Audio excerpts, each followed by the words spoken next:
The blinding crimson light of hotshot lasrans, ripping through the foggy blue haze of the icy mazes of the Frosthollow. We are the knife-edge resolve of unrefined rebellion, unleashing the primal screams of Innsmouth Hive, 665.66 UHM Chemrat Radio. Coming to you live tonight from the Plaz Steel and Rock Creek carcass of the abandoned Dunwich geothermal power station on sublevel 199.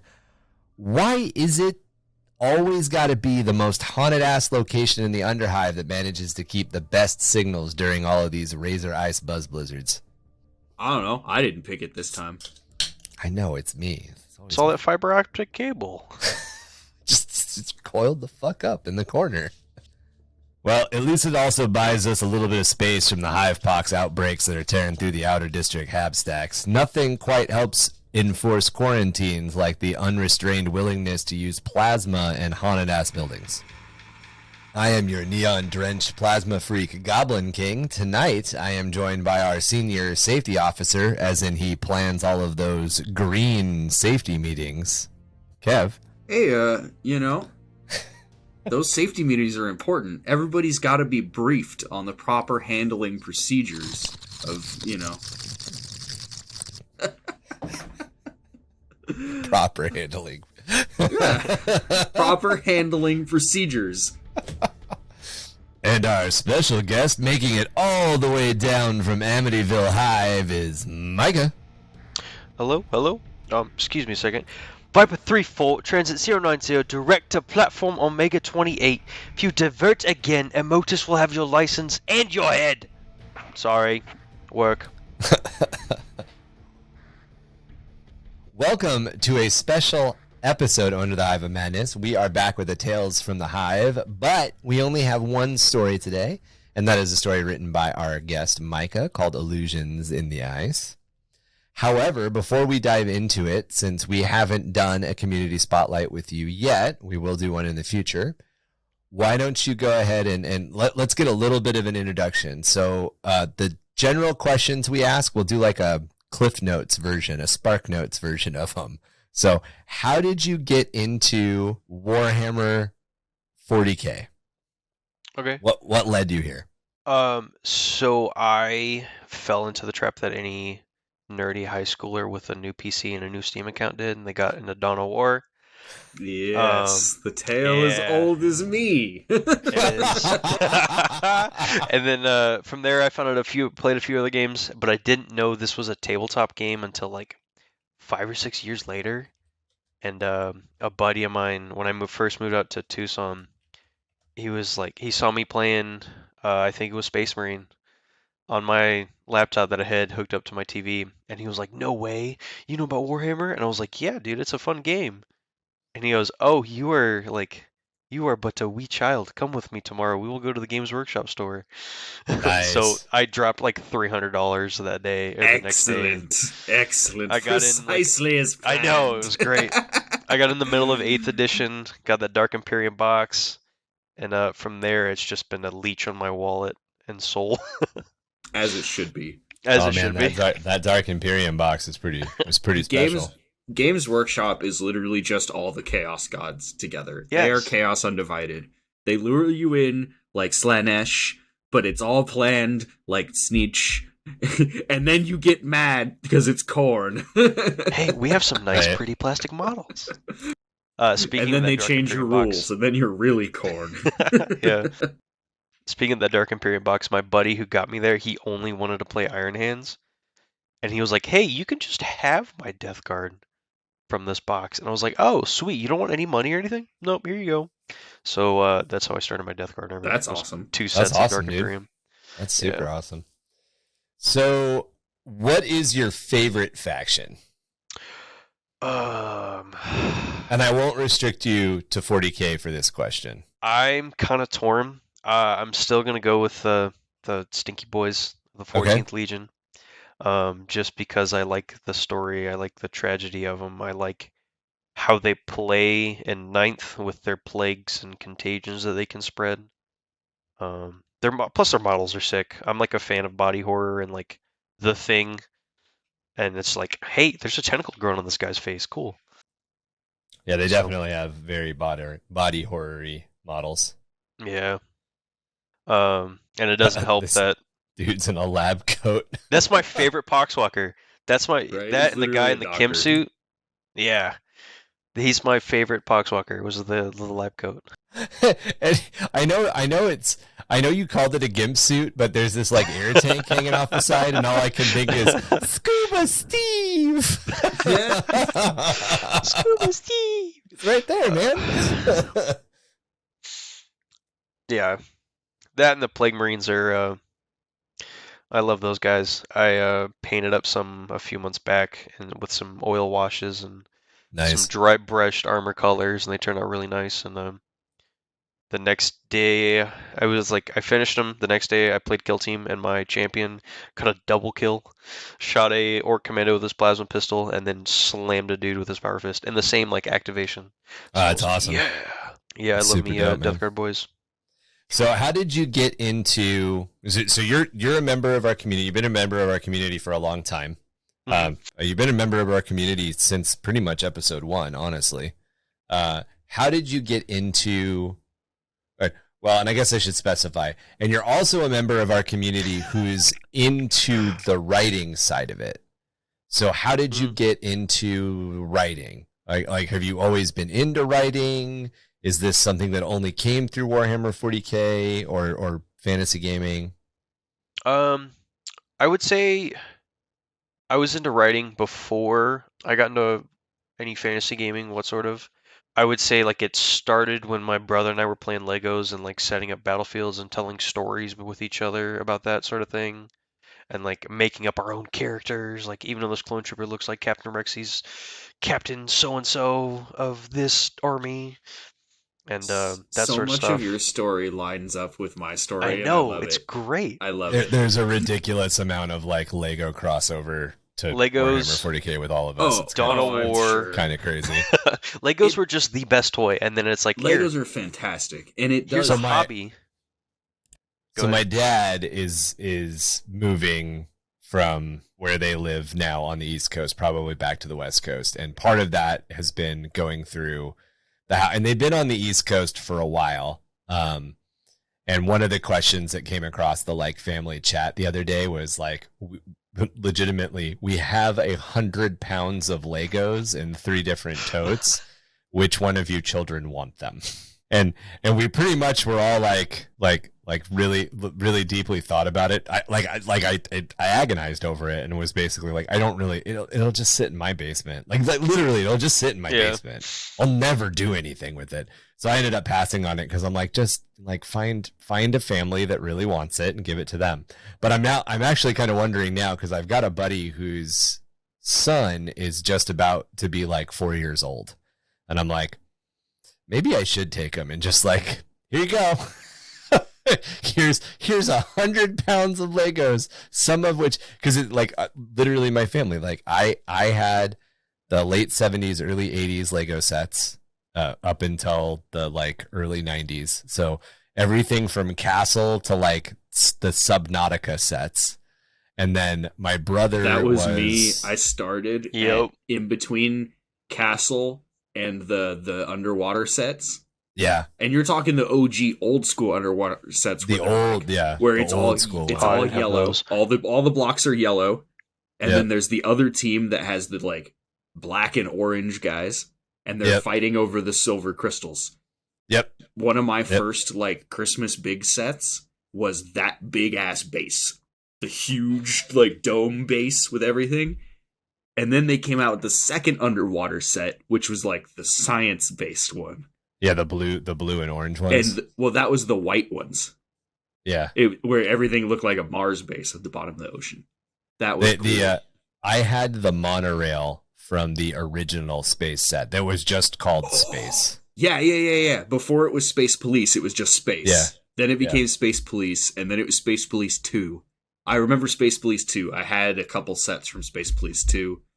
And then it was Ice World, the underwater ones, the castles. What else did I have? Oh, the Time Travelers. Time Travelers were good. You remember? I have this set. No It's way. Yeah, it's in that No. collection of Legos. That is dope. And then That's and then my brother was the like ninjetto Oh yeah, Jutsu, era. whatever it is. Yep. Yeah, and then I my remember sister is the licensing ninjas. era, where like the Harry licensing Potter, started Star to get Wars. stuff. Yeah, I kind of ended my Legos with Hogwarts. Like I got the Hogwarts big set, and that was like kind of the last big Lego I bought. The last like big Lego set I was into is all the Mars mission, and I think that was right after. The Mars mission was fun. That was one with the mechs It was and so stuff, good. right? Yes, yeah, it was Yeah, on and- Mars, and you're fighting the little green aliens that were like the two green- pieces. Yeah, Yeah, and yes, I love that stuff. Did you ever get the big base that had the little air pump that would shoot the No, guys I around? didn't get the base. I got even that one. Know these? Oh, I had look it up. Look it up right now. It's not this I Mars had set. the- This is a new one. It's an older I had the one. alien mothership, and I had the big like human ship. These Okay. are I love these so much. That they had a little RTS game on Oh, yeah, the they Lego did. website, They did. and that's how I got into remember. real-time strategy games. I got through there Yeah! through Legos. Yes, I totally forgot about that. Oh, you can still man, find it on like Flash players and stuff. And I No I way. think like a year ago I found it again just to like mess That's around in it. crazy. That's A little bit of cool. nostalgia. I had the original pirate ship too, the like pre-branding pirate ship. Yeah, I had Man. the shipwreck where it was like the island with like half the ship stuck Ooh. to it. Yeah, I had that one from the pirates. I got that at Kmart. I remember when it was Kmart. Yeah, I Holy had a lot shit, of Kmart. Yeah. I had a lot of the Mars mission.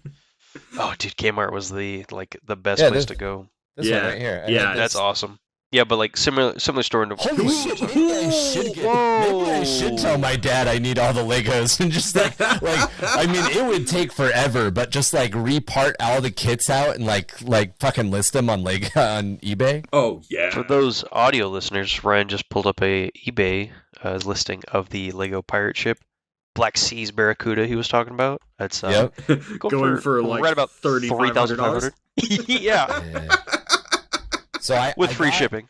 I got the I can't remember who gave it to me, but somebody gave me the Death Star, the Lego Death Star, and not the complete one, but the one that was like The X-ray version.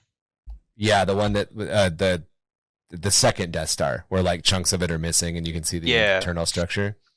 And before we moved, it was basically one of those things like we're getting ready to move from California to Iowa and we're making decisions about like what do we really want to move with. And I had this thing for like I want to say 6 to 8 years, and I had just been moving around with it, and it was one of those like eventually I'll make it, eventually I'll make it, eventually I'll make it. I also had the original Millennium Falcon, which didn't move with me. And I sold both of those on eBay, and I made a ridiculous amount of money. A One of my Unbelievable. coworkers ridiculous has the amount of Millennium money. Falcon. on Yeah, the desk. my youngest siblings right now are 7, and they're just running their fingers through those buckets of Legos. And like, I'm thinking back, and I was like, man, I'm pretty sure I had a few knight sets that my uncle gave me that I probably could sell for quite a bit of money. It's like, man, if ever I Oh, could yeah, find those broken and dirty pieces. I had the old night sets. I had the 1970 so the 1979 to 1980. Hey, that's the one I had. Night sets. That's the one I was talking about. Where it's Yeah, I was shipping trying an to find island. it. Yeah, I had that one. I had the castle, the big knight castle that you're talking about from like the OG days. Yeah. That one was It's pretty cool. it's crazy. Lego. It's so funny that like so much. I had that one too. I think I had that one. I had that one. Yeah. Nice. I think Lego has a direct like line. Lego to Oh, it Warhammer totally- seems to be a direct line. It's It's like- because it's essentially Minecraft and mini wargaming What is at the that same one? time. That's dope. That's- Whatever that's- is super cool. It's the ship. It's the ship with ribs that eats other ships from Pirates of the Caribbean. Oh, one that, it's a like- Pirates one. I It's didn't. I don't remember that. it's in the fourth one. It's the one where that's Javier why. Bardem is the bad guy. I don't know if Oh, I saw okay, that okay. It one. was the newest. Oh, dude, you should, That looks actually cool. You should see it just for the pirate ship. So the pirate ship is like it's skeletal like bits, and there's a scene where it's chasing down one of the like naval ships of the line, and the prow lifts up, and as it lifts up, the ribs of the ship open up like a mouth. That's crazy. So it's like It's a pyramid. crazy. I realized that like the fourth and fifth or whatever Pirates movies, they definitely kind of like they go a different direction. But there's some cool CGI in them. At the very least, there's some cool CGI in them. Yeah. I just recently watched rewatched the first three with some buddies, just like as like a whole day binge thing, and Yeah. was like, man, I forgot how good these movies are. The first two I know were pretty good. I don't really remember. It's hard to remember how many of them I've seen, but I do remember the first two being pretty good, and I think maybe the third one, and then after that, it kind of fell off. I mean, the first movie was one of the first major changes to my entire fantasy world. But anyway, we have tangented into Lego territory. Yes! Hey, Legos never end. Legos are eternal. Do never end. Stack eternal. Shiny and chrome.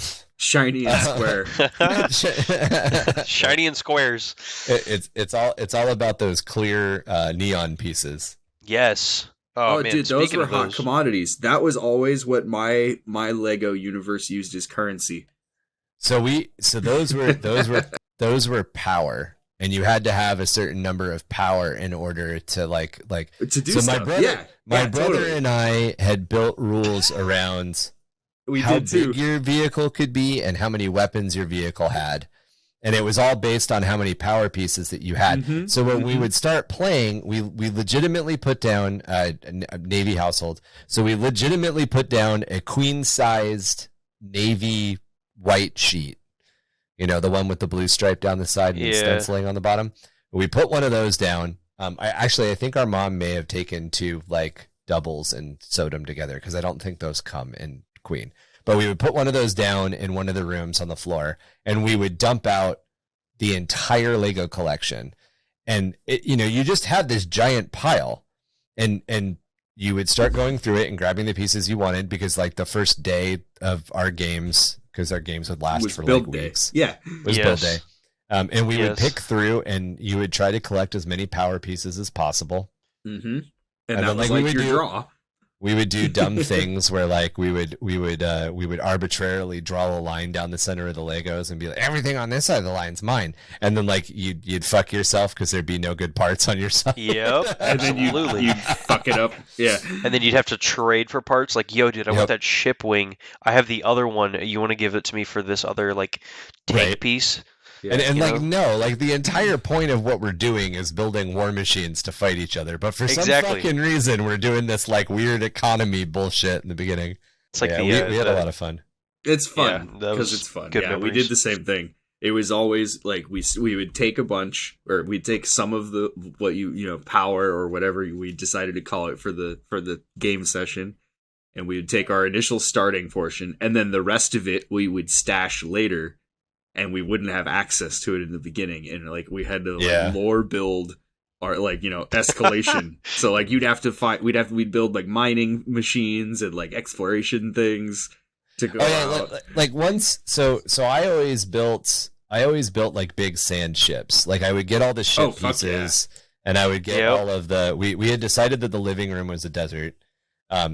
So I would build all these like it's a pirate ship, but it goes on the sand. So I would get all the pirate ship pieces. I would get all of the engine pieces, the power pieces. And then once I built the like enclosure that the engine was in, all of those power pieces, like we would fudge our own rules, and all of those power pieces could be like remined. You could reacquire them. You had to do things to get them, but you could reacquire them. So they would get pulled out, and then like as soon as you're done building it and you can't see into the enclosure anymore, like it doesn't like we had so many dumb loopholes. Yeah. Oh yeah. It's like you had to fuel it up, but once it's fueled up, it's good to go. It's done forever. My brother and I didn't go that in depth, but we would just. But you had rules, and that's the thing is as long as everybody's playing by whatever the same household rules are, and then there's usually arguments about rules and. We didn't have any way to like determine kills on like because we would set up giant boards of like 4 or 5 of the platforms with like rivers on them and like the big square ones and build like terrain and ruins and build have like a whole tank just roll through this whole building or like hey I built this stand for my dropship to come in and have dudes literally hanging on the little like rope pieces That's awesome. rappelling down.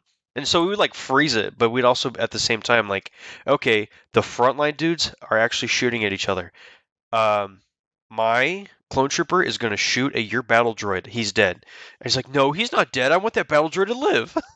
So there's a lot of like, we didn't have any way to determine stuff like that. It'd just be like, he's dead. He's dead. No, he's dead. No, he's dead. Yeah, we had been brought up on a relatively steady, like, I don't know, what's it called? Diet. That's the word I was looking for. Of like that's what I thought you were looking for, but I wasn't sure.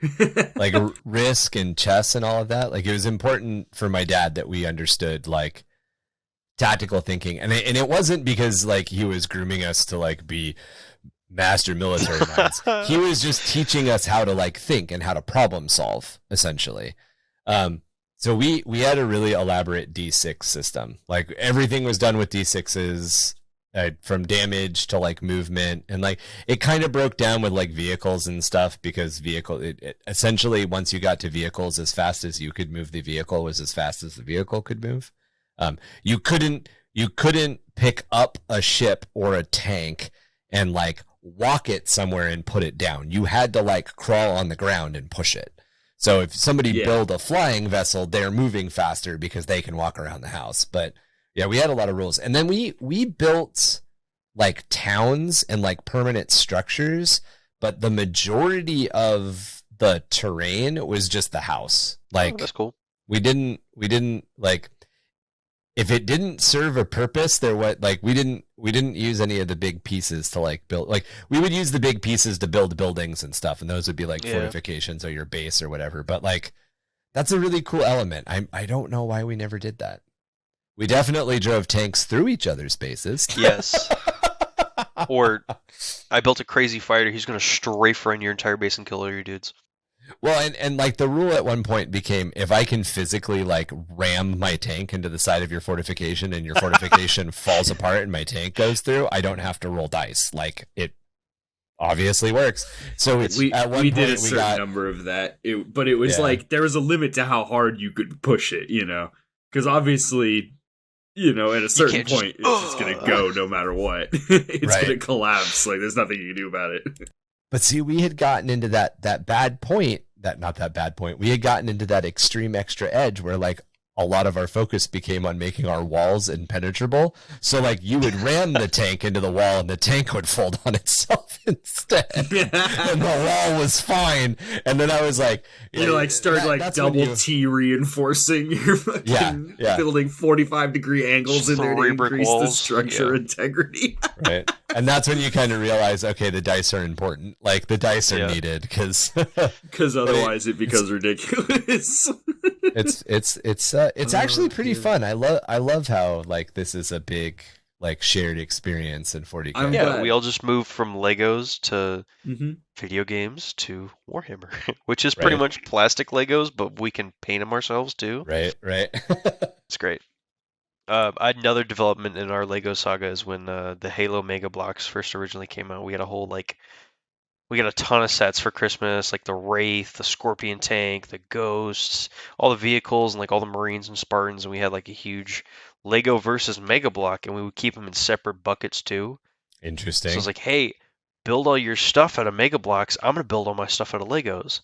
It's like, well, that's obviously unfair. You have like 12 totes to pull through of Legos, and it's like, sure, mix it, whatever. So we have these amalgamations of different sets, and the more Halo stuff we got, the less Lego stuff, and it was more like, yo, this guy's doing a super cool pose because he actually has articulation.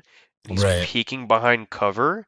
However, your Lego man, you know, being square as he is, he's out in the open. I'm gonna shoot him. So I guess so. So there's a lot of that. At one point, somebody gave us, and it was only a couple of sets, but like one of the relatives decided that like connects were the new big thing.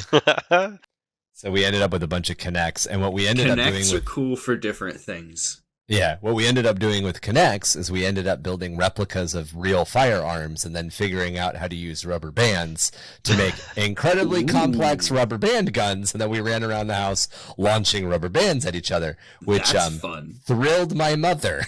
Oh, I'm sure it did. But you know what? They brought that on themselves.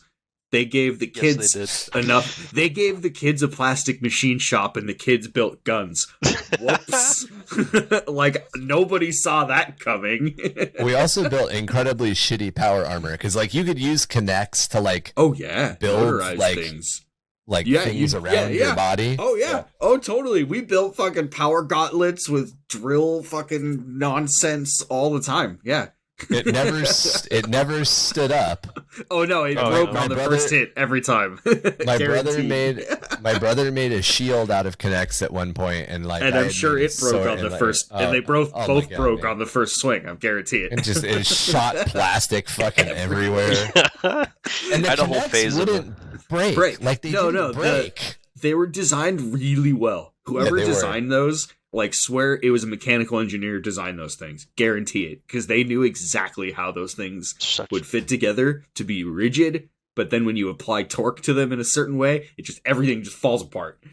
Well, and the funny thing is, like it's funny. Is that I looked the roller coaster, or is that the Kid roller Power? coaster? Okay, so my buddy had, when I was growing up, had the roller coaster, and what I actually wasn't sure if it was, Kid Power Tower. Do you remember that one? Yeah.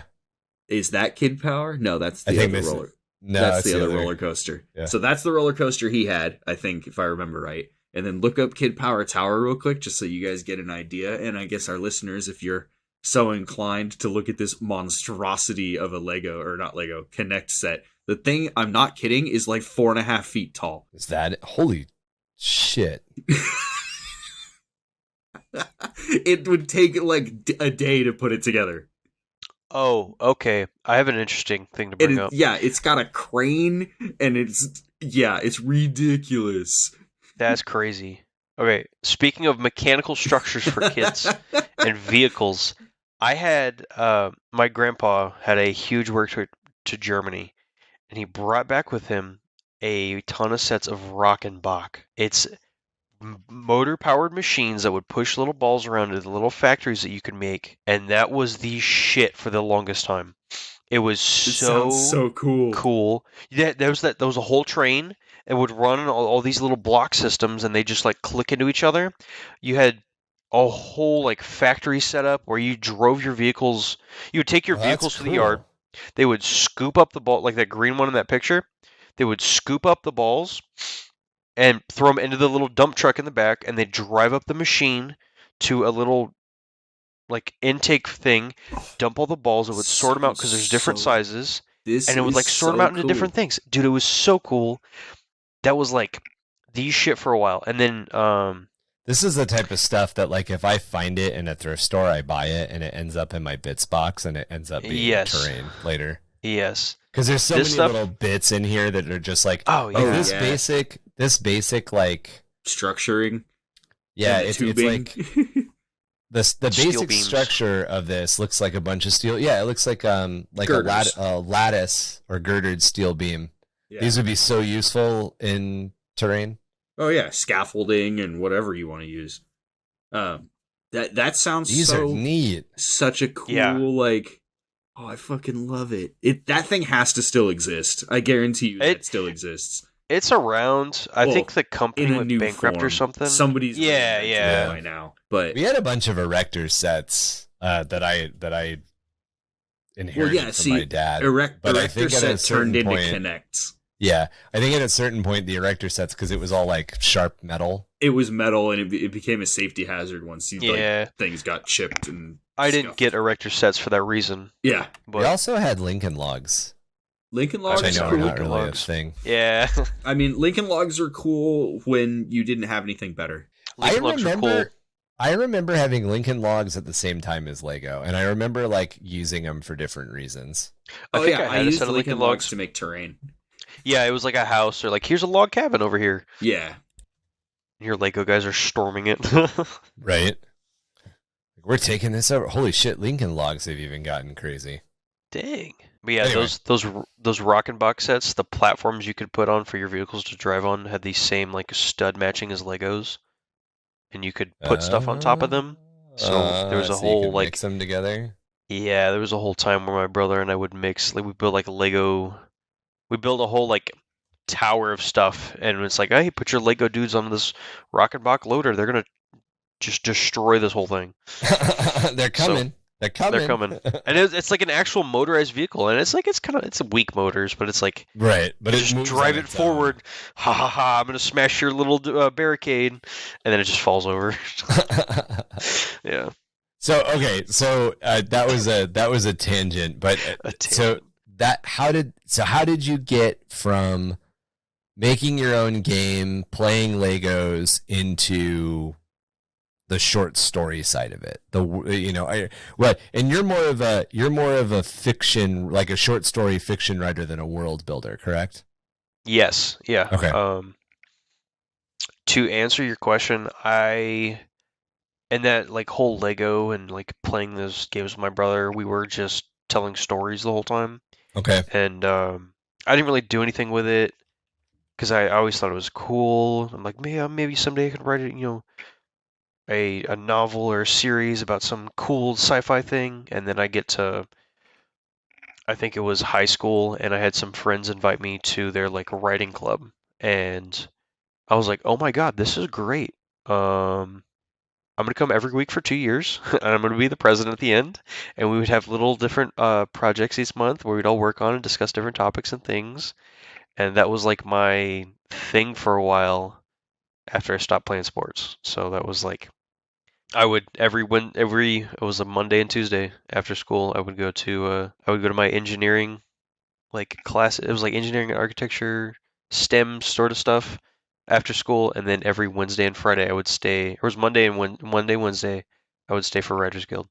That's So awesome, I'd be at dude. school for like 12 hours a day, but I'm creative writing with friends, and I had it was very eye-opening and unique because we would like move the different meetings to different teachers places. They were all like English and literature teachers, and they would like put insight into some of the things we wrote and some of the things we did.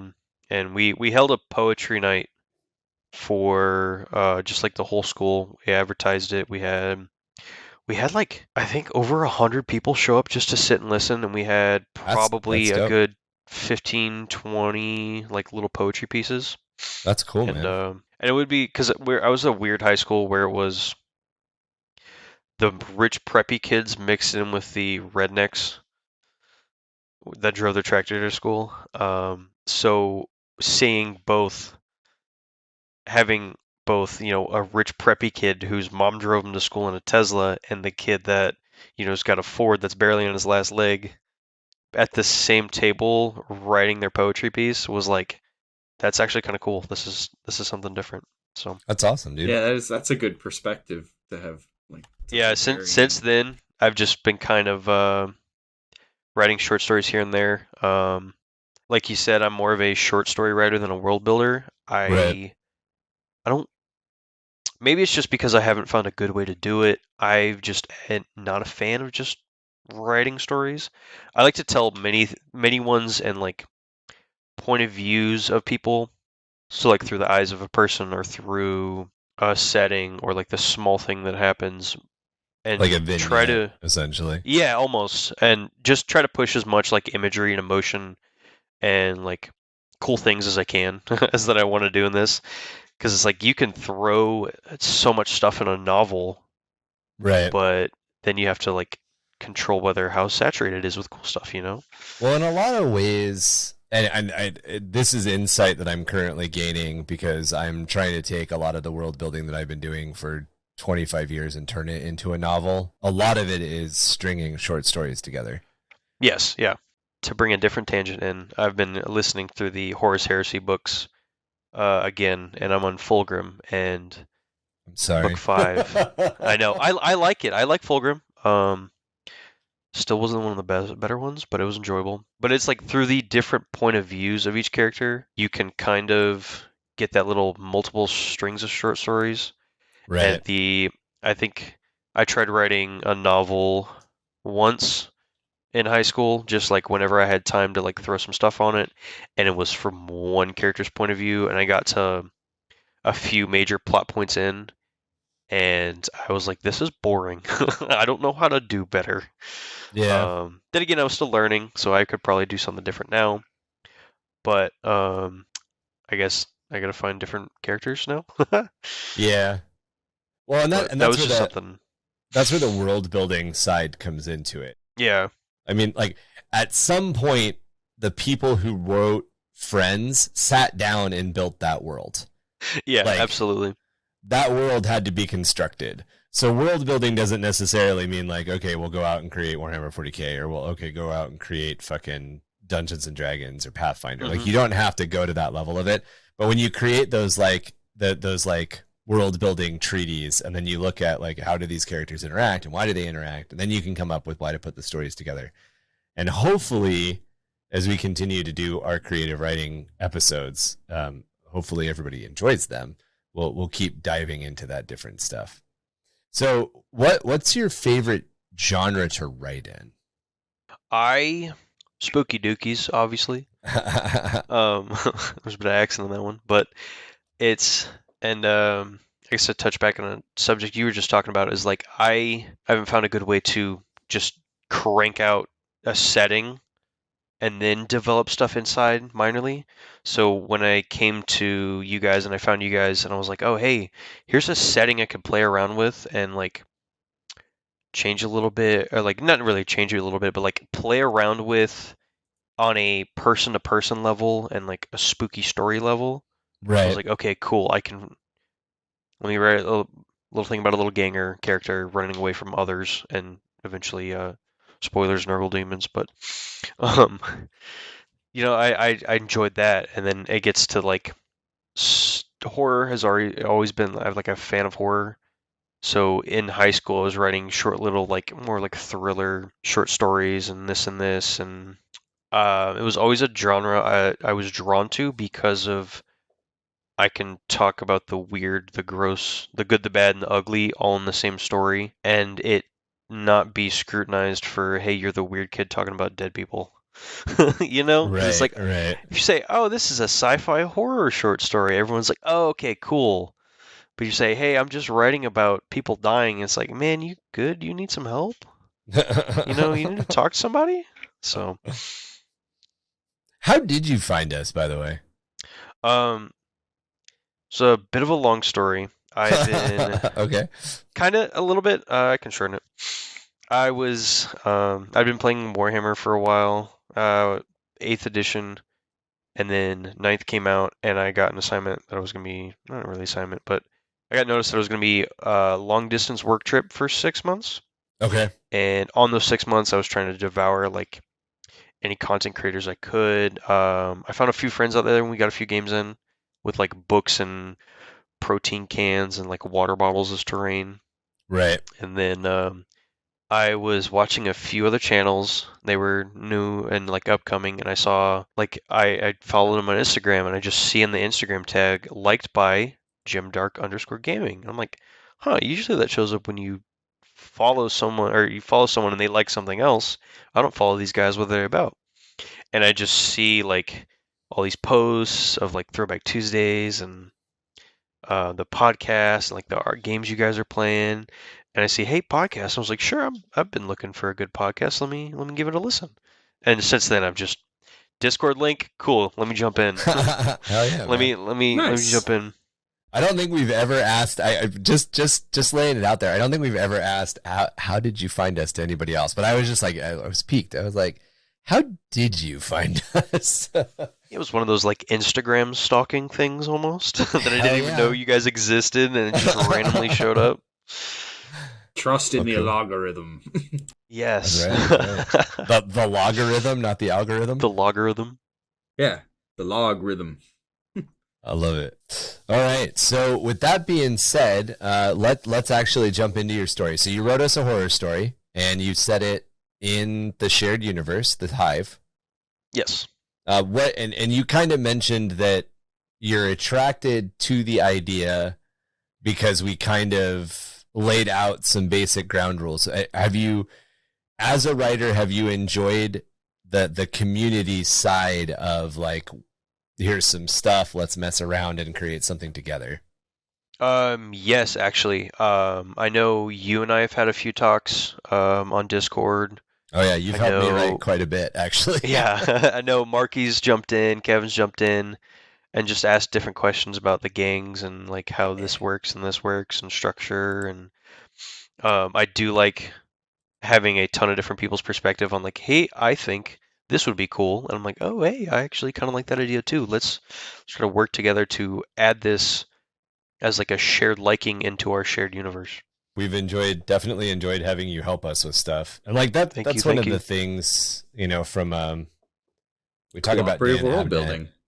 Yeah. Yeah. We talk about Dan Abnett a lot. Dan Abnett being like one of the like standouts, and like he helps write stuff, and then that definitely becomes a pillar. And I feel like you're at that level with helping us with writing some lore stuff, because Thank you. you dive into coming up with stuff that works inside the hive, which and obviously a big thing to us is we want to see the lore that people have behind their armies too. And like a lot of times it's difficult to get into your army lore and then relate it to the hive. But the fact that like the stuff that you've written for us so far has been in the hive is really cool. Yeah, I tried when I wrote the first one, which I think was on like episode 13, 14, something like that. I really tried to do research on like Necromunda, and I think you and I had talked about guns at a different point and like just how each gang works. Yeah. And I actually was really like, okay. liked when we were coming up with the janky guns that all the hivers invented. Just scrap guns. There's literally an entire list of guns next to me that I need to do I something know. with. but I like gotta do more role playing stuff at some point. I like that people had different approach to how they made them too, which is cool, because like if you were to actually have home built, like you have people, there's a completely different approach to the way each person would build it. So like the one that I invented was made out of something that I figured every ganger would have readily, in their kind of area, would easily have access to tattoo gun parts. Yeah. So did that one make the final cut, Ryan? There's actually so many good ideas when it came to like the scrap guns that I just created a scrap gun category. We'll have when the roll. So for those of you who may only listen to the podcast, part of our Patreon stuff is that we are developing a lot of this shared universe stuff into a role playing setting. And we're making it pretty much as generic as possible, but because my preferred role-playing setting or rule set is Savage Worlds, that's kind of how I'm designing it all. But what we're talking about right now is part of our shared universe building is talking about what the gangs have access to.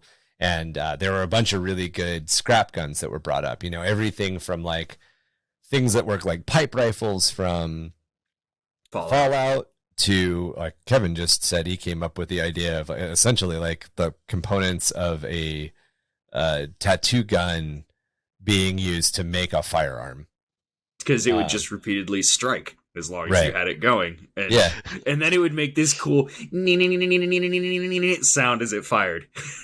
And because of that, I wrote out a big graph paper list of like all of the different classes of weapons. And one of the classes of weapons is essentially like scratch build. And when we get around to making the book side of it, because that's part of our Patreon, one of our Patreon tiers is, as we develop these PDF resources and all of that, we're releasing it to our patrons to experience as part of their patronage. And then as it's more completed and more ready and more finalized, we might release it on like Drive-Thru RPG or whatever as like a little tiny supplement. But when we get around to like doing the art and everything, I have like 6 things flagged as art pieces I'm gonna make, and that's one of them, Kev.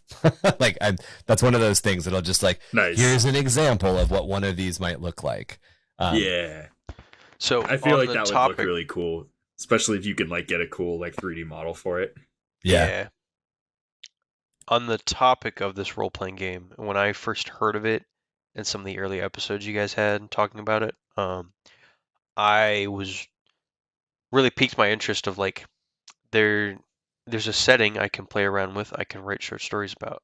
There's so many books on D&D and Pathfinder and like just the stories of the settings inside. And with the first one, I really tried to drive home a visual of like a deep, dank underhive with tons of pipes and corridors and gross things and trash littered. And Yeah. sure, I may have gotten like some of the details on the gangers wrong because they hadn't been fully fleshed out yet. But in that, I was like, okay, I can give some of the future players of this RPG. Here's a little short story on why not to make a wrong turn down like hallways or something, you know? Like Yeah. here's a setting example. And this new one, I try to do the same. Okay. This new one's a little more niche, but I mean, it was like the same premise as here's a setting in this planet hive that I can play around with and give a good example towards for those who would want to play in that setting in a role-playing game, in this role-playing game. And you specifically wrote about stuff that happens in the Frosthollow. Like that's what this is about, right? This is all. Yeah. Okay. So the Frosthollow as an overview setting before we jump into the story is the tunnels that go underneath the glaciers on Innsmouth. So the planet of Innsmouth is entirely encased in these giant glaciers, and the climate crisis, the climate change, the pollution climate change that happened to Innsmouth was the planet froze. Instead of becoming a like desert hellscape, which normally happens, it day after tomorrow if you've seen the movie. Well, it just depends on which flavor of environmental disaster and the, atmospheric conditions present on the planet before something like that occurs. If you took a planet that is already semi-leaning just a little bit cold, and you fill the atmosphere with a bunch of nasty stuff that block out the sun, it's just going to get colder. It's not going to turn into a barren wasteland. It's just going to freeze. Especially if the dynastic family that owns the planet or owns a large part of the planet makes their money mining ice, and so they capture ice from the outer system into an ice farm and crash. And that's the thing, like the whole beauty of well, eventually if you mine the ice and you sell it, like the planet's not going to have any ice on it. Well right, but these guys are going out into the outer atmosphere capturing outer system. They're capturing comets, they're dragging them back, and they're crashing them into the planet on purpose so they can replenish the ice. It's just a vicious cycle, man. So the Frosthollow is all of the subway systems and train tracks and everything that connect the hives. So on a planet like Necromunda, as an example, there are big highways that go through the wasteland. And we talked in our Armageddon episode, we talked about the causeways that come in and out of the hives. There's these giant roadways that connect everything. On Arkonia, where the Innsmouth Hive is, all of the hives are connected with these underground or under ice tunnels. And your story entirely takes place in that setting, correct? Yes. I'm not going to lie, I was kind of a little inspired by the release of Necromunda Ash Wastes. And I was like, hey, Arkonia has this nice planet. How do they get between hives? Hey Ryan, how do they do this? Can I write about it? You were very instrumental in helping me come up with the Frosthollow. Didn't we partially invent some of that on one of the podcasts based off your question? If I remember right. Yeah, and then we expanded upon it with Checkerfly. In a weird way when we did our haunted railways, and I don't know if your haunted railways. I have a feeling that you have haunted railways stuff in here, but it's like a parallel thinking rather than you didn't hear the episode and we didn't it just kind of happened next to each other. Railways are great for having spooky stuff, anyways. Yes, so this one isn't necessarily haunted railways, but there's the mention of the they tunnel. Do appear. Yeah. It's not directly connected, but similar parallel thinking. So let's definitely dive into it. Are you guys cool reading the dialogue or some of the dialogue? Yeah. Yeah, I could read some. So Kev, you want to do Nath since he's got the kind of Weasley voice, or do you want to do the command voice and I'll do the Weasley voice? Depends on, I don't know, what kind of Weasley voice are you thinking? Like super nasally, young kid. Young kid nerdy. I'm not good at that one.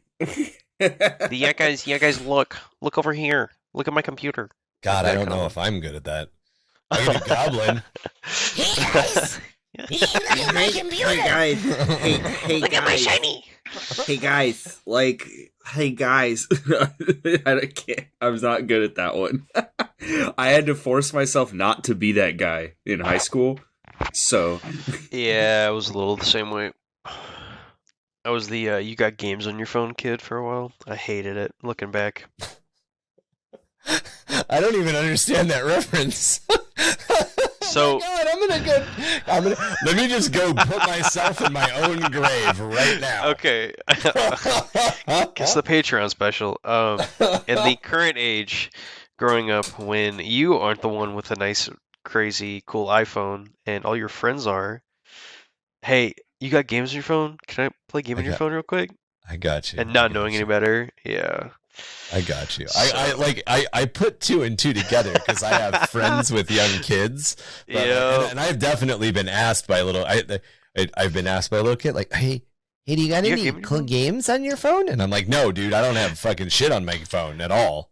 Yeah. You can scroll TikTok for 3 hours, but your parents will probably hate me. You're gonna come away with more questions than answers. Yep. Why is your For You page miniatures than tentacles? Well, I'm real glad you didn't see the toes. I mean, it's not Marky's For You page. Oh my God. Okay. The only noise that filled the dark, frigid tunnels was the howling wind and crunching boots on the snow and ice chunks. Then the Vox breathed into static. Sergeant Esper, what's your ETA? Esper barely picked out the words through the increasing static noise. The whistling wind bounced off the icy walls and down the tunnel ahead of him. He held up his fist to signal stop to his 3 squad mates. He pressed the transmission button on his Vox headset and shouted, "Stand by!" through the small mouthpiece, having to yell in his mask for the worn-down microphone to pick it up. He switched the Vox to his squad frequency and cued his mic. "Nath, what's our position?" He shouted into his helmet mic again. After a moment of no response, Esper turned around. Just a few meters behind him, Corporal Lectra studied the readout on her handheld Auspex, and Private Silius squatted and poked the conduit pipes that followed the tunnel behind them.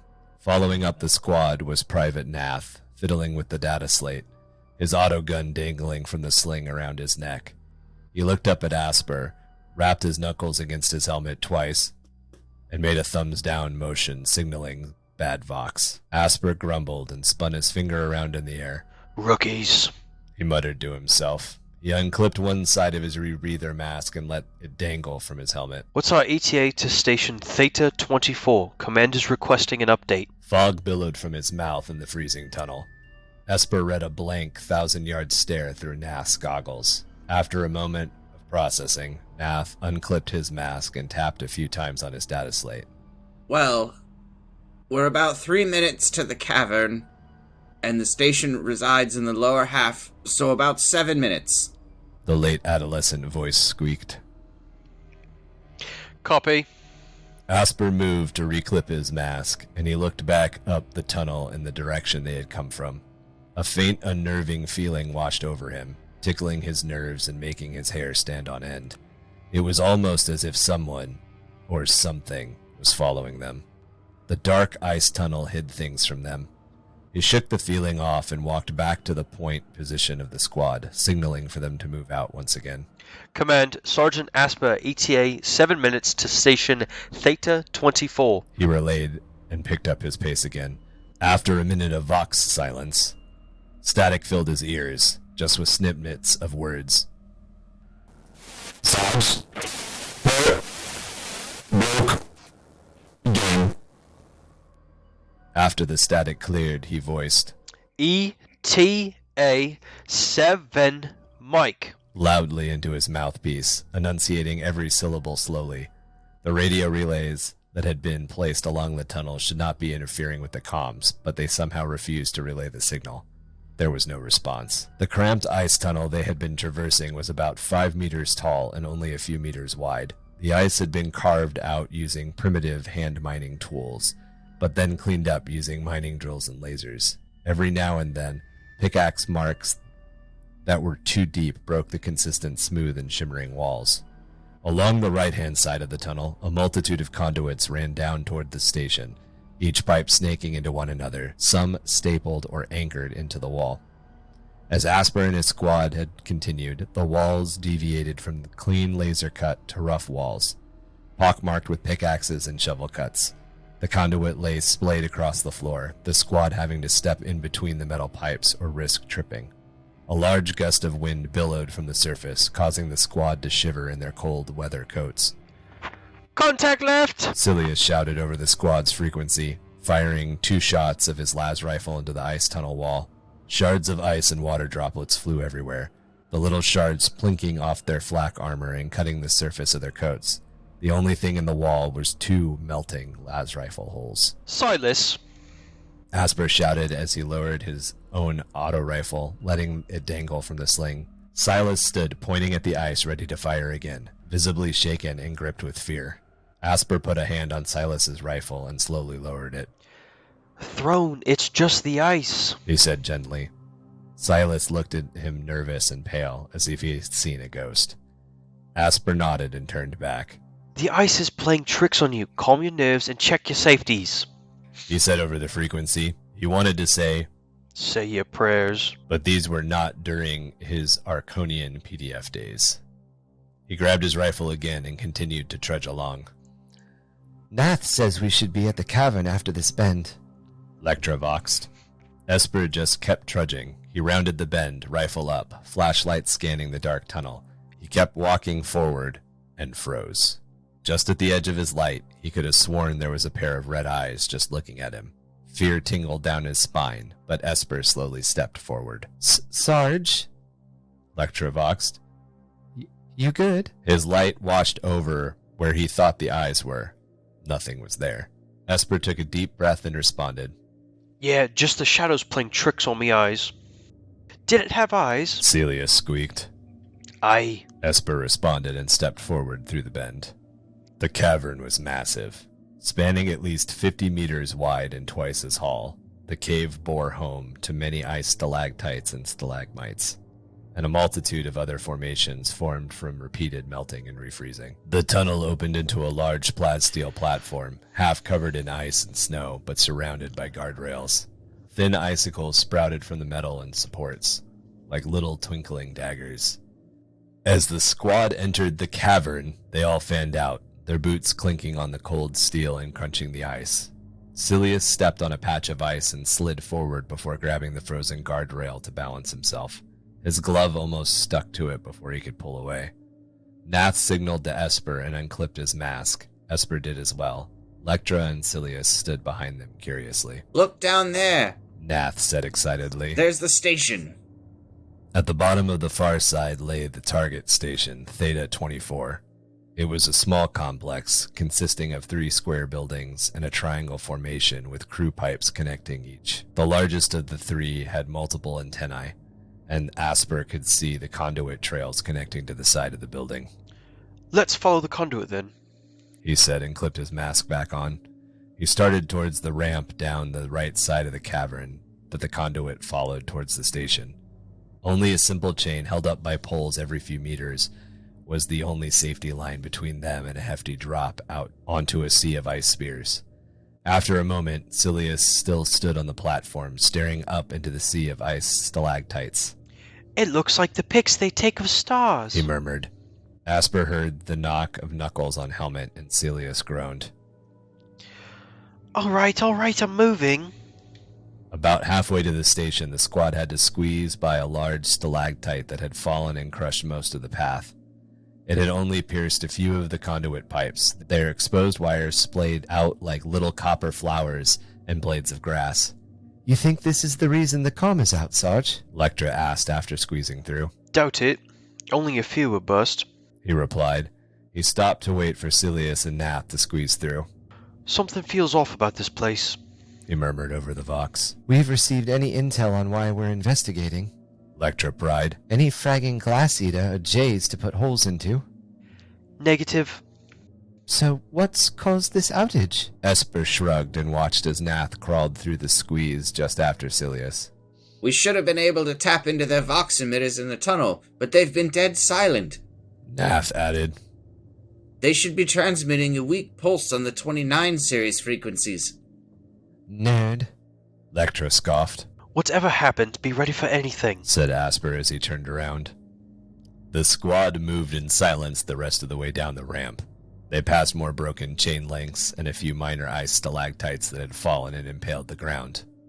When they reached the bottom, Esper signaled for the squad to stop. Check ammo and lights. Keep your eyes peeled and don't be afraid to call anything out. Esper ordered. He faced the buildings and waited for the acknowledgments of his troops before moving again. The single-story buildings were unremarkable. Square, metal, constructed with plas steel and covered with ice.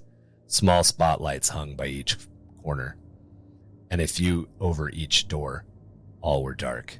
In the darkness of the cavern, the looming buildings looked haunted and abandoned. The conduit trail they were following snaked past the closest buildings and into the larger one behind it, each one having different connection points to the wall. The squad moved slowly, more alert this time. Their flashlights swept across stalactites and ice formations, dancing off the ice and causing mini twinkling light shows. Esper shone his light over one ice chunk, and he almost blinded himself. The surface nearest to him was so flat, it was like he was looking into a mirror. Shadows are playing with me eyes again. Silius whimpered. As they approached the building, Esper shone his light over the closest door, the exterior door swinging on its hinges. Wind kissed it again, just barely opening it before the weight pushed it closed. A large plaque rested on the wall, icicles dangling from it. It read, Station Theta 24, House Immortis property. Trespassers will be shot. He slid up against the hinges on the wall and signaled for his group to fan out. Silius leaned up against the wall opposite him. Nath and Lectra fanned out to scan for any dangers behind them. Esper counted down over the vox. 3, 2, 1. Autogun raised and left arm poised to push the door open. A loud crack from inside interrupted him, and he looked at Silius, seeing his eyes widen through the goggles. Silius pushed open the door slowly, his rifle raised in the other arm, light slowly illuminating the room. The first room was a small locker room, with cold weather gear racks lining the walls. Cold weather coats, spare ice boots, and a few helmets sporting Viz Galita and House Immortis security logos lay on the shelves.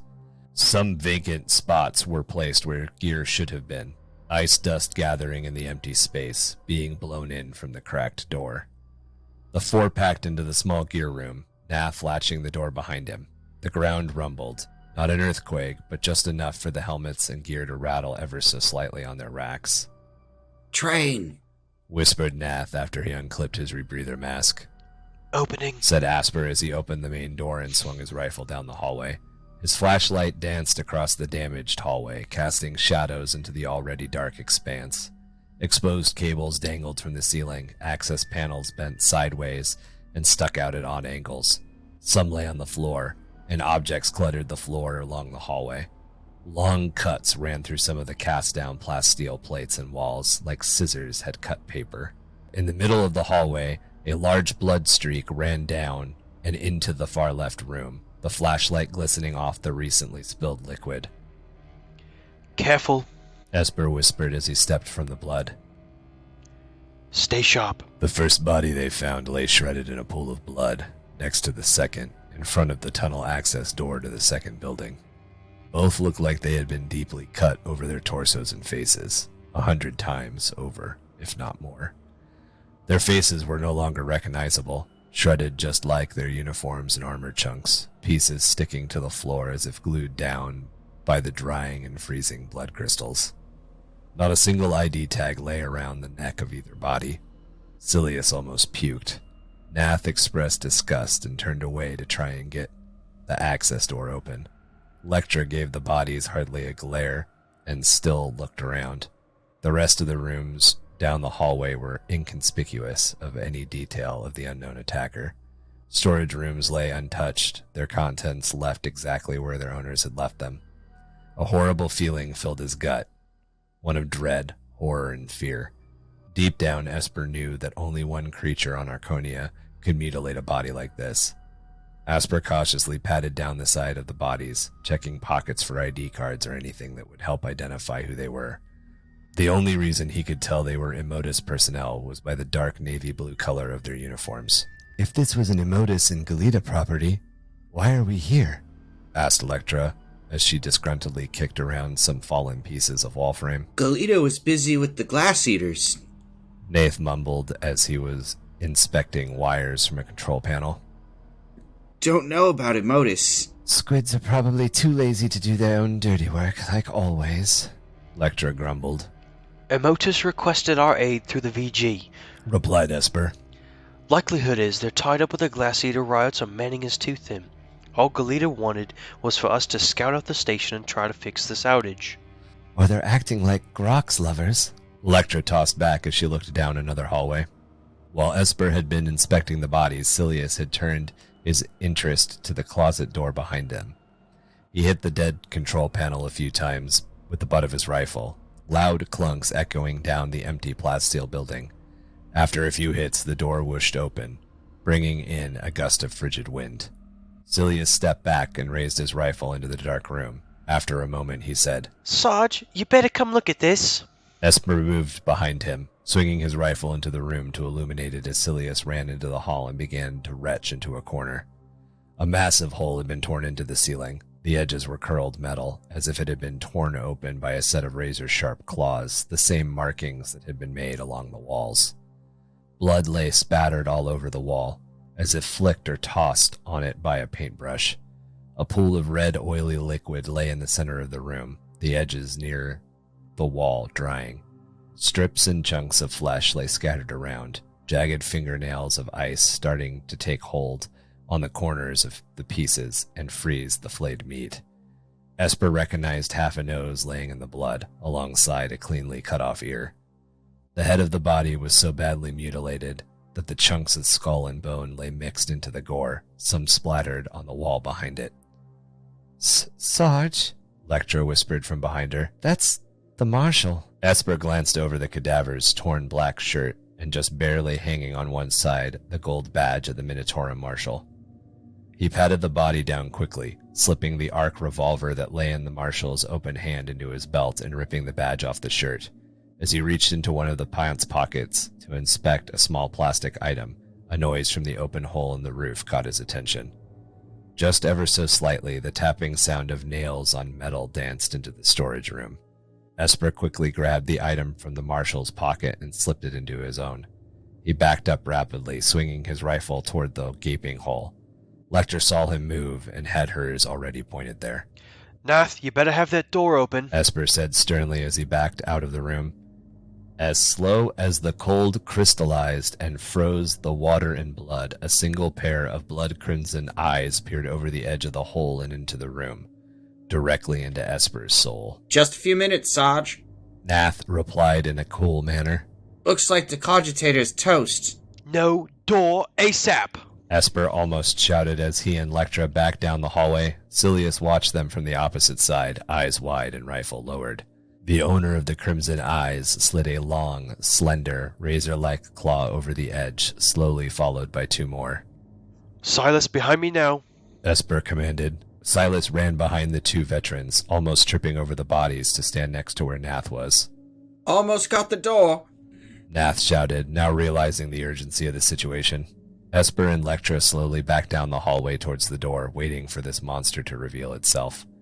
Slowly, three more claws appeared on the opening edge, like knives around a throat. The claws began to dig into the plasteel, lightly slicing into the metal with a scratch. The red eyes grew closer and almost began to glow. Esper felt stabs of fear through his heart the longer those eyes stared at him. Nath grunted and a loud whoosh sounded as the airlock door opened. Door! He shouted to his squad mates. As soon as the four started to back towards the door, the pair of eyes vanished. Esper squinted towards the opening, almost confused. Just as he began to turn towards the door, something flew from the opening into the center of the small supply room, a thud echoing throughout the hall as it landed on the plasteel floor. He shone his light at it, and the creature screamed, the frigid, blood-freezing sound that shook him to his very core. The grotesque furry monster reared all four arms back and braced itself, as if preparing to charge at Esper. The bright muzzle flash and burst of autogun fire filled the hallway, metallic ricochets talking back. Lectra stood beside Esper, muzzle smoking, and the creature was gone. We got to move! Esper shouted as he pushed his squad through the door. Silius slid the airlock door behind them shut, cranking down on the seal. Just as soon as one door was shut, the other was opened. The squad ran into the next room, into the remnants of a bloodbath. Blood covered the walls, hanging ceiling panels, and splattered along the dangling cables. Freshly butchered chunks of flesh lay scattered along the hallway, broken and whole bones protruding from the meat. Frost had begun crystallizing the spilled blood and blackening the edges of the flesh as it began to decompose. At the end of the hallway, another vile creature lay crouched over the lowered torso of another butchered House Emotus crew member. It looked up at the four, dropping the foot it had been chewing on, and shook its fur of blood like a mangy wet dog. It stayed crouched, unfurling its four long grotesque arms and screaming like its kin. It leveled its glowing red eyes towards the crew and charged. In a flash of movement, the creature rushed forward, spinning off a tipped-over crate and launching itself at the closest human, Nath. Silius was the first to react, immediately firing his las rifle at the creature while it closed the distance. His first two shots missed entirely, but the third found its mark just below the elbow of the third arm, severing the limb and cauterizing the flesh. The creature still pounced on Nath, sinking two sets of razor claws into his chest even before he could even raise his rifle. It clacked onto the floor as the pair fell backwards, the last appendage grabbing his neck, claws barely sinking into the flesh as Nath opened his mouth to scream. The deafening roar of autogun fire drowned out the noises of a screaming human's esophagus being ripped from his body. Lectra dropped her empty magazine and kicked the creature's body, rolling the lifeless, furry husk on its back. Nath lay face up in a pool of his own blood, splashed in an acidic purple ichor from the creature, already eating at his clothes and flesh. His eyes looked up towards Esper, lifeless and cold, mirroring the Emperor's forsaken station. One of his own was dead, and Esper didn't even have time to blink. He knelt and closed Nath's eyes and began to mutter a prayer. Mighty Emperor, spread your light to protect his soul and us from this darkness. Lectra leered at him before she turned down the hall, weapon raised and flashlight glistening off the glossy blood. Esper reached into Nath's coat and grabbed his ID tags, and picked up his rifle to scan down the hallway. Silius was frozen in fear. He couldn't pull his eyes off Nath's body. He stood frozen like an icicle, drawing in ragged breaths, still in shock from his squadmate's death. It was only until Esper grabbed his arm that he looked away. The two continued down the hallway, scanning the empty barracks rooms and dodging flesh piles and plastisteel chunks, their flashlights dancing off the ice crystals. What are these creatures? Silius asked after a moment of silence. Stalkers, Lectra said from the back of the hall. They usually just stay in the sump. Esper added. Something made them migrate down here, probably just looking for food. those gang of twats on UHMR radio. They call them the Four-Armed Emperors. Lectra said as she hefted the wedged mess hall door aside and moved into the room. Quite daft, though. Just call them stalkers. My brother listens to them. Silius whispered.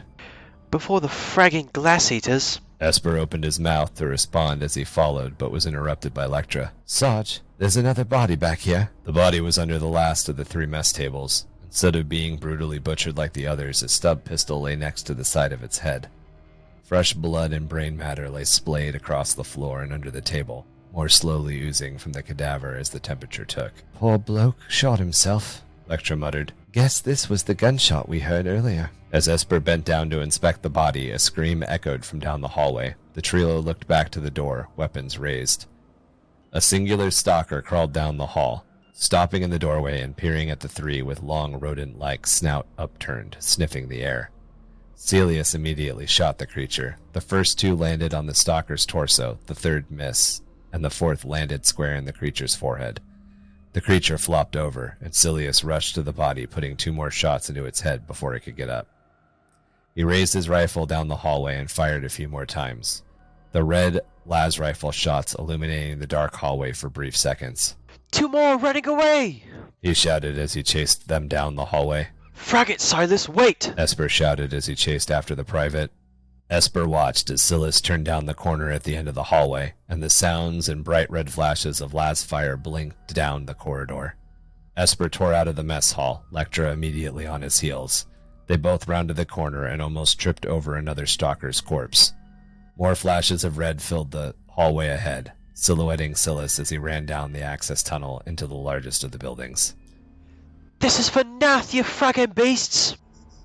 The two heard Silas shout from down the hallway. The doors on both sides of the access tunnel had been ripped open. On the first, where the door attached to the hinges, they had been sliced off. The door lay in the tunnel hallway. The second had been scratched and torn off, the metal tossed on the floor, and the door hung ragged in its hinges. The access tunnel opened into a large control room, rows of cogitators, control panels, and data screens lining every inch of the desks and walls. Dials covered the walls with readouts of what Asper assumed was the generator. As Asper and Lectra moved into the room, they noticed a few of the data screens and cogitators were smashed in, bits of broken glass scattered about, some stained with traces of blood, but there were no bodies in the room. As they were about to walk through the last door to the massive generator room, the ground shook, more vigorously this time. Asper and Lectra had to hold on to the door's frame to stay from falling over. The sounds of objects hitting the plasteel building rang throughout the room. We need to hurry, Asper said as he took a shaky step forward. It was at this time he noticed that he hadn't heard Silius shouting or shooting. I don't hear Silius, Lectra said in between ragged gasps, still holding on to the door handle. Neither do I, Asper replied. Go! The two ran down the short hallway into the generator room, ignoring the radiation warning and authorized personnel only signs. They turned into the corner and ran into a horrific procession of murder. In the middle of the maintenance platform, in between two of the towering generators, stood a massive stalker, almost double the size of the others, with chitinous spikes running down its back and mangy matted fur.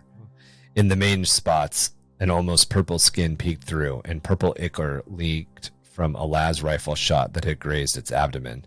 The beast held Silius in the air with a single arm, 3 massive claws piercing the teen through the abdomen, blood gushing down its forearm.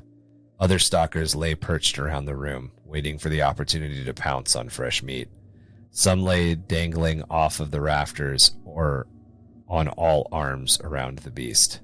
Piles of meat and half-consumed bodies lay scattered among the equipment around the perimeter of the room itself. The corpses of 2 stalkers lay not far into the room from the door, holes in their bodies still smoking from las fire. The large beast raised its other large arm, 3 massive curved swords for claws, and drove them into Silius's gasping torso.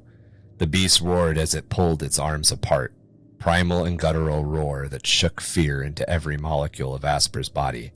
The 2 pieces of Silius flew across the room, blood spraying the beast and the few stalkers that sat near it in awe, raining blood down upon them with a twisted procession. Then it turned its attention toward Esper and Lectra standing in the doorway, frozen in horror. After a split second, Lectra roared back and spat a large burst of autogun fire at the beast. Esper raised his rifle to do the same, but Lectra elbowed him back into the hallway. "Run!" she yelled at him as he stumbled over the door's threshold and fell to his knees. He scrambled to stand up, but Lectra turned and let loose with her autogun. He stood frozen for a second, reluctant to leave his troop behind. "Go! Get the fag out of here!" she shouted again as she dropped an empty magazine onto the floor and slammed another full into her weapon. Esper turned and bolted, autogun in hand. His flashlight had flipped off when he fell, and he struggled to turn it back on in the dark. He bumped into the cogitators in the control room as his light spattered into life, casting a luminous glow down towards the access tunnel. As he got closer to the tunnel, he watched as razor claws punctured the rubber and metal wall of the tunnel, screeching as they cut through the wall like silk. The creature tore the breach open with its other arms and reached its way through toward Esper.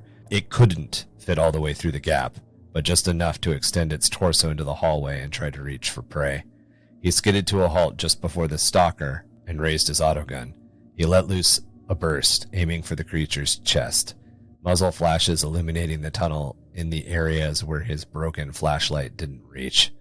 The creature bucked at the impacts, but still lurched forward towards Esper, one claw outstretched. Esper raised his autogun to fire again, but as he did so, another stalker emerged from the opposite side of the tunnel. He quickly trained his target and fired on the newcomer, and the creature leapt at him screaming. The bullets caught the creature in the face, some glancing off the top of the creature's skull, but others tearing its mouth into a bloody pulp. It died mid-flight as its body crashed into Esper, knocking him down and spilling acidic ichor on the man's face and chest. He scrambled to get the body off of him as the ichor burned into his flak vest and left scars of burnt and boiled flesh on his cheeks and nose. He could still hear Lectra's autogun singing down the hallway. The creature still tried to reach through the hole in the wall, icy wind rushing through him as it tried to squirm through and open the breach even more. Esper scooped up his autogun and emptied the rest of the magazine into the reaching creature. It flopped backwards with a thud, and more icy wind filled the tunnel. "Frag this, you bastards!" He heard Lectra shout from down the hall, followed by a trio of loud explosions. The ground rumbled, and Esper immediately felt his stomach sink as silence filled the station. He wanted to shout for Lectra, but he knew she was gone too. She probably used her frag grenades in an attempt to kill as many stalkers before they could get to her. Esper recollected himself, clinging to his rebreather mask. Clipping his rebreather mask to his helmet again. He decided escaping through this gap in the tunnel was a faster way back through the buildings, moving to try and squeeze where he shot the creature. Sharp daggers of shredded plasteel ripped through his clothes as Esper managed to squeeze through, the frozen air grabbing at his skin through the rips and tears, drawing blood that immediately crystallized. His pack caught on the metal, ripping holes in the side of it and spilling gear out. Magazines and camping supplies tumbled onto the snow as he made it through. He tossed the now barely usable pack to the ground, and he heard another stalker's footprints from down the hall. It peeked its head out of the hole, but darted back almost instantly. Esper took a few steps back, rifle raised and smacking at the underslung flashlight to get it to work. The flashlight was broken, sputtering a few times, spitting out quick rays of light into the cavern, reflecting wherever it touched ice. Across the cavern, a small glint of light caught Esper's eyes. He hadn't noticed it when his squad had entered the cave, but a small, faint light emanated from the tunnel's entrance. He could see pipes running along the bottom of the entrance from the direction of the station. A loud, bone-chilling scream echoed from behind him. Without hesitation, he bolted towards the tunnel, boots slipping on ice and crunching on snow to find purchase. He could hear heavy breathing and footfalls behind and off to the side of him as he ran, undoubtedly more stalkers following him. As he neared the entrance, one of the creatures tackled him, claws tearing into his shoulder. He grunted as he fell, trying to roll and bring his autogun back up to fire into the stalker. It batted the rifle away, and it skittered off into the distance, bouncing off some stalactites and into the darkness. The creature reared back to claw at him again, and he rolled, grabbing the marshal's revolver he had picked up earlier. Esper swung the handgun up, pulling back the hammer and firing into the creature's face. The blast ripped across the mouth of the creature, and it rolled back, getting back onto its feet for another attack. Another roar echoed through the chasm, and the creature danced back. Esper got up, revolver in hand, and turned to run toward the tunnel. Blood ran down his open wound, staining his clothes in dark crimson. He froze in fear after a few steps, more stalkers in front of him. He turned in a circle and noticed he was completely surrounded. He quickly fired off multiple shots in random directions, bullets bouncing off ice spears Esper thought to be creatures. He dropped the revolver as he felt a sharp pain in his leg. He fell down onto the ice and screamed, looking up into the face of the massive stalker he saw in the reactor room. It stood over him, triumphant and bloody, a hungry look in its eyes. The last thing he saw was the stars in the cavern's ceiling, the light bouncing off the stalactites with beautiful twinkles. Silas was right. He whispered to himself. They are stars.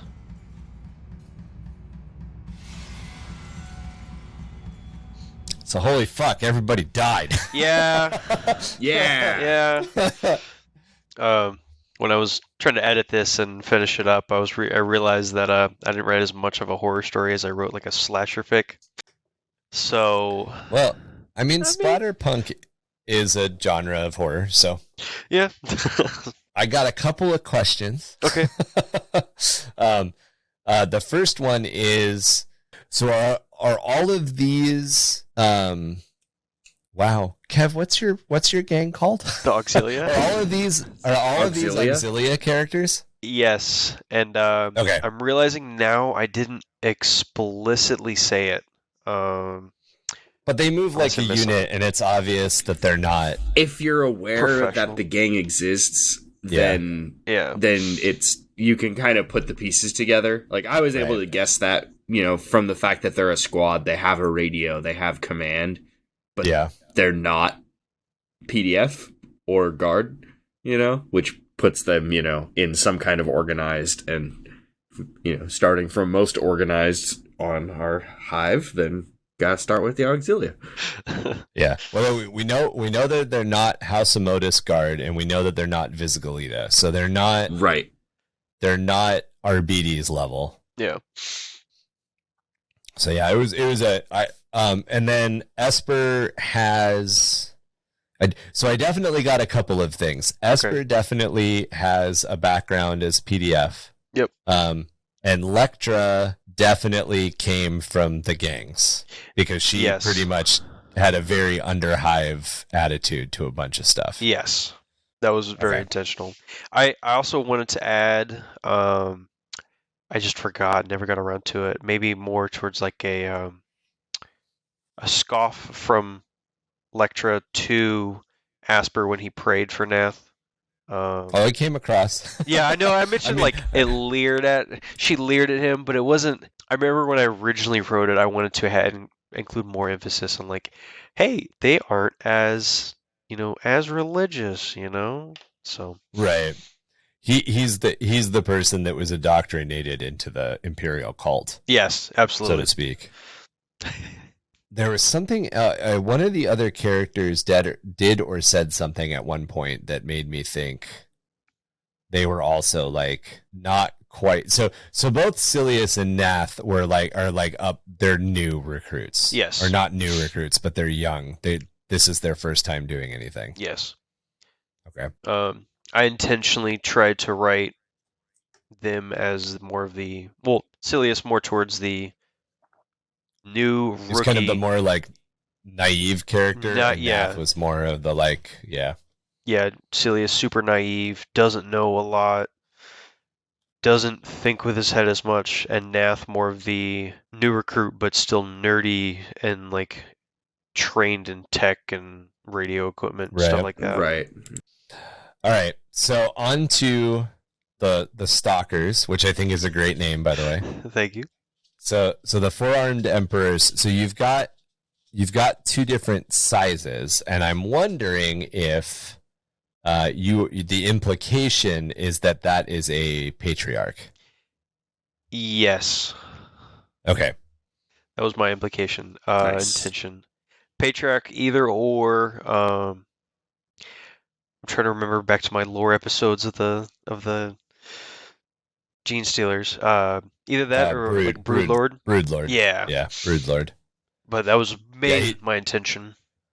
Okay. And then is this their so they're here to feast, or are they here to establish a new nest? When I originally wrote this, I was thinking that they had just moved in, and they were going to make this a nest with, hey, fresh people to eat right here. A good start. Right. Cool. Well, I definitely liked it. Thank you. I think it does a lot to play with our established lore and kind of hint at even more, which is cool. Mhm. Oh yeah, definitely. And I like that it doesn't say explicitly from the top. It's not like on this planet this is happening. It just goes right into it. Like these guys are here. This is what's happening. It's almost like you cracked open a book halfway through and you're like, oh, that's dark, and then you closed it and put it away. Yes, that's like kind of what I try to do. I really like the cold open style. Yeah, it definitely has a good cold. Oh open. yeah, it's good. I like it. Very good. But Thank you. it doesn't necessarily cold open into you didn't cold open into they were standing in the middle of the room covered with blood. Right. Yes. Exactly. Like a horror film, 80s horror. That was cool, man. I definitely like. I want to know more about this unit, but obviously we can never know more about this unit. You know how we know more about this unit? Somebody makes a patriarch with 4 dead Ganger guardsmen on their base. That's how we do it. Somebody dioramas this piece. That's how we get more. I thought about it. When I first wrote it and first made these characters, and I was like, man, it'd be kind of cool if I kept Silas around to play in role playing character, and I was like, I don't know though. The stalkers aren't very generous or merciful. Yeah. So, and then I want to apologize for calling everyone twats. No, it's fine. It's fine. Yeah. It's fine. So I also got the impression that there was some because the glass eaters get mentioned twice, and so Silius had an older brother who became a glass eater or who died in a conflict with the glass eaters. I left that one open-ended for speculation reasons. I like it. That and 40K conspiracy theories. Yeah, absolutely. Silas's older brother is a glass eater. We have a whole server room dedicated to that. It's like Vader. No, Yes. Obi-Wan, you didn't kill me. Yeah. So it was definitely and I know you guys have said in previous openings to other podcast episodes about glass eaters burning this, burning that. Corridor 54 killer. Was it 54? Did I get it right? Yeah. Corridor 54 killer. Yeah, all those other things. He's our big serial killer. Maybe he's my next writing project. I don't know. But we don't know any. We literally don't know anything about other than them. he kills people. It doesn't even have to be a he. It could be a It robot. doesn't even have to be human, really. We just know that have to be human. It could be a stalker. It's It a could be. servitor. Oh my god, a fucking servitor that lost its mind. Nobody expects the butler. And that's its thing, is it just plays dumb all the time. You know, and then in the middle of the night when it knows it can get away with it, it just kills your ass. What if it's a... Then it goes back to just What if it's... Go ahead. What if it's Katarina? Oh. Going back to the servitor. It's a servitor, but because it's a schizophrenic brain, it switches in and out of its personalities. I was going to say it's a servitor that's been around for so long it slowly gains sentience and just learns to loathe it came back? all of humanity. Yeah. Somehow That's gains good. sentience. The brain rebuilt its psyche. Yeah. Yeah. They didn't when that happened, botched lobotomies are a thing. They lobotomized it, but they didn't lobotomize it entirely. And then they spent a bunch of time teaching it how to cook with knives. With knives. And so cut now meat. it just knows It knows knives. Yeah, it just starts. There's all sorts of crazy stuff you can do. Yeah. We're not saying 54. This has to. If you choose to do Corridor 54, go ahead and use this or don't. But this is how we come up with these ideas. We literally just start throwing shit at the wall and see what sticks. Absolutely. I had inspiration with this one from, like I said earlier, the Ash Waste coming out for the Necromunda game, and saying, hey, I could probably do the similar thing with Arkonia and under the Hive of Madness universe, and also Deep Rock Galactic. I used a lot of my imagery from their ice cave level. Oh yeah, because it's this. Yeah, the conduits following the wall made me think of Deep Rock. Yeah, that and ice stalactites and jagged crooks everywhere and formations. That was what I pictured in my head when I wrote it, just because I didn't have any other good representation to try to pull from.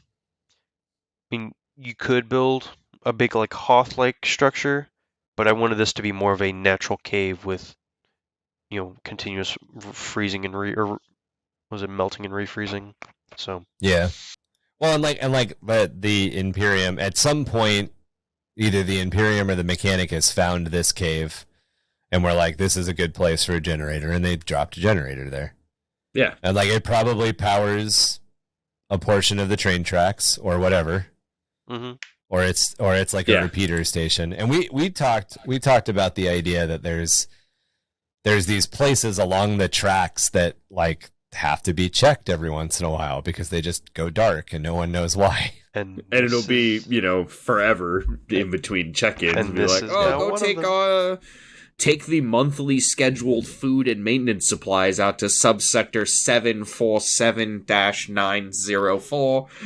Oh, no. And then they send that one team of like 3 dudes on the little Yeah. cart to go over there and drop off the supplies once a month. Like, And you could even play with the idea, like depending on whether or not you developed more of this station, you could even play with the idea that like the brood lord every once in a while goes and like sticks his claw into a servitor's head that's attached to a cogitator and just wiggles the claw a little bit, and that servitor like sends a message, "Station is okay." Like, right? That's fun. Well, I mean, that's how they got him to Whiskey Outpost. The brain bug fucking got Yep. into his head and made him fucking do Exactly. shit. Yep. yeah. Well, guys, that was an awesome story, and we love hearing and encouraging your guys' lore and seeing the short stories that you write. So if you guys have a short story and you'd be interested in sharing it with us, let us know. Send it along. You can also send us your ghost stories, cryptid experiences, or questions that you may have for Micah, Minion here. You can email us at either underthehiveofmadness@gmail.com or jimdarkgaming@gmail.com. You can also join and get involved with our community over on Discord. We've mentioned it a couple of times, but we have several different channels, including ones for hobby progress, official lore, homebrew lore, tactics in Warhammer 40k, as well as general hobby and video game channels. We also do a little bit of collective lore building. We have our own little sector. We have the Carcosan sector where most of the Under the Hive of Madness specific stuff takes place. We play within the confines of the Warhammer 40k universe, but none of the stuff that we talk about is official lore. It's just our own crazy. Yep. If Discord isn't your thing, you can also find us on Twitter, Facebook, and Instagram. Our official Under the Hive of Madness podcast Instagram channel launched last week. We also have a website up, so go ahead and check all that stuff out. If you'd like to help the podcast grow, the quickest way, the easiest way, the first way to help us with that is by liking us wherever you get your podcast fix. We are on Spotify, Apple, Google, Stitcher, and many more.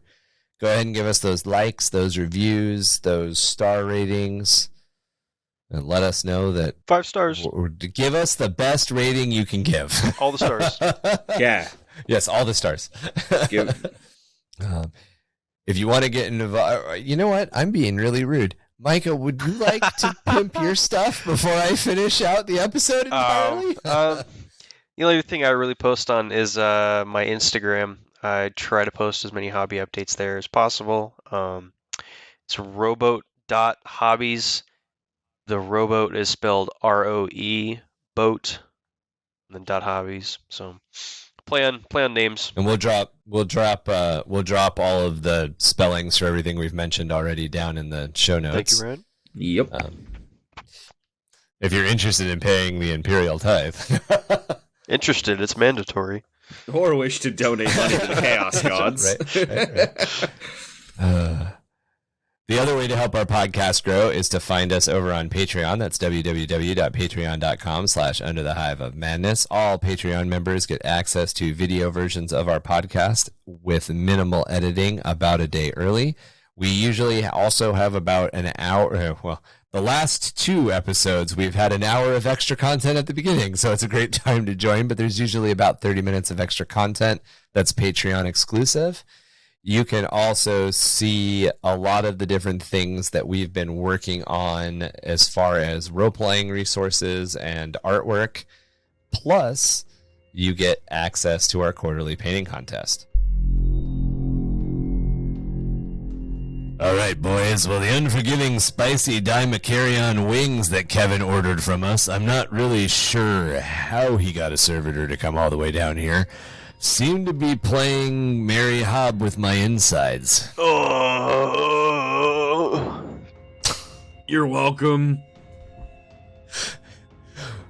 we'll continue to rain down a thick torrent of autocannon brass.